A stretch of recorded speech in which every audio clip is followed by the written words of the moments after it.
Hi, my name is Maya Singh, and today we'll be talking about understanding different perceptions of today's society.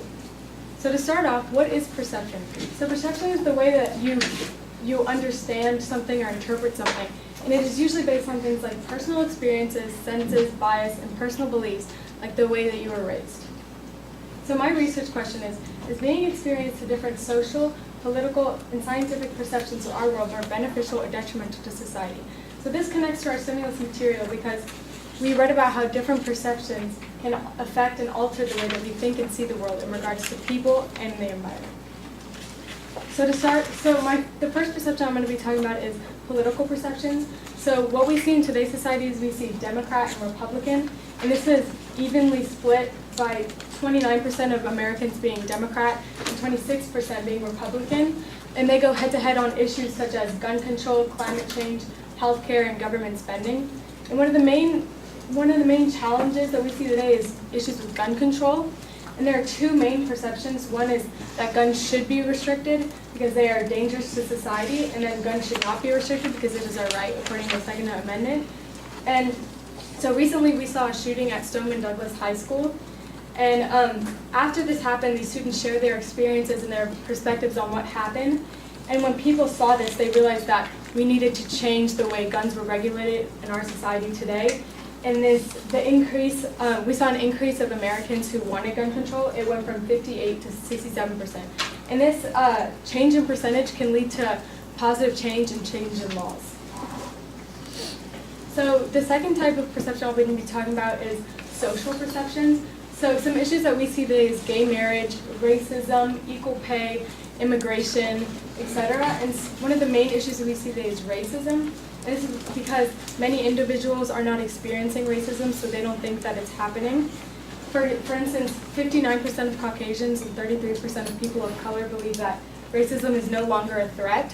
And this is because many Caucasians, they don't experience this racism because it is not happening directly to them, while people of color, they're the subject of racism. They see it every day, so they understand that it is a serious issue. And this was also seen when Obama was elected. The percent of Americans that believed that racism was a serious issue raised from 51% to 61%, and that was because they saw the amount of hate Obama was getting just for the color of his skin. So to continue on, another problem revolving around perceptions is religion, and this can be connected to our attitudes towards Muslim women in the West article.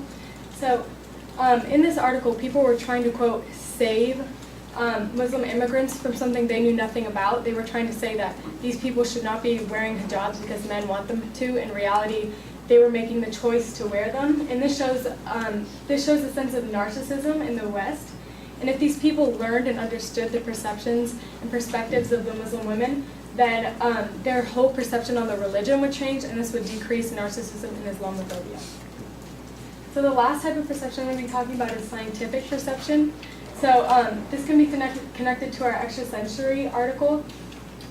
This article talked about how we've integrated sensors into our society, such as cameras and microphones in your computer, GPS sensors, and accelerometers in your fitness tracker. And so Doppellab, the sensor browsing software, it showed us different perceptions of our environment. And this could be very beneficial to us because we can see an increase in things like medical safety because it can see things like poisonous gas that we can't see with our own eyes. And we can also get a better understanding about weather and temperature.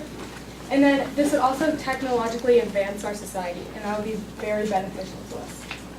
So along with these benefits, there are some detriments. So for the political perspective, over time this would result in less change because since these two sides are seeing each other's perspectives, we see less debates. And this is important because, for example, in the 2016 election, we saw around 6 million people watch the debate, and this increased the amount of people who were voting and also changed who they were voting for. And so these elections and debates are very important, and if they reduce it, then there'll be less change occurring. And then for social perceptions, some detriments will be that it could create a lack of diversity because these people are opening up to other perceptions of society and kind of limiting themselves on theirs, and so everyone would have the same perception. And then also this could lead to cultural appropriation because these people could be taking from another's culture without even realizing.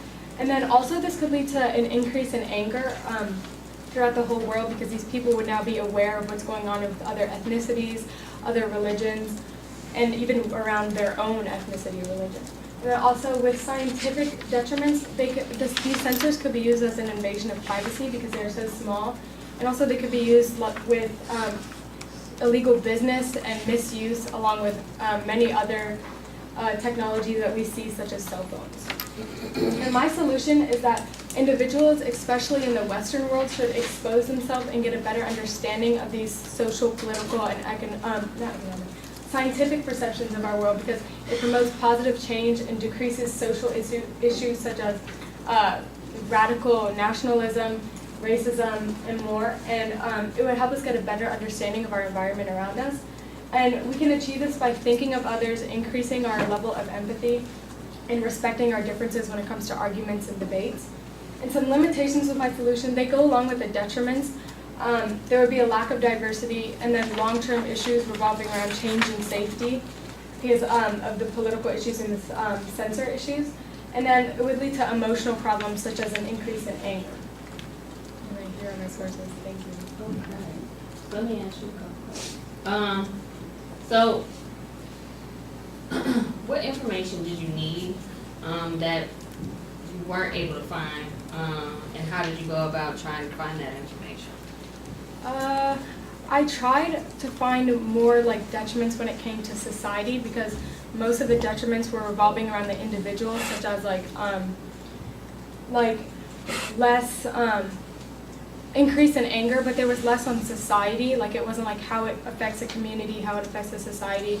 So I tried to kind of see the long-term effects on the individual because then that would result in changes on the society. Okay. Excuse me. How does your conclusion respond to any of the research or sources that you already examined? Well, my conclusion was mainly based on the research that I found because I found that the Western world has a lot of narcissism, and this was related to us not knowing the perceptions. Like, for example, in the Muslim Woman article, and so I drew my conclusion based on this because I saw that if we experience other perceptions, that this would decrease this. All right. Thank you.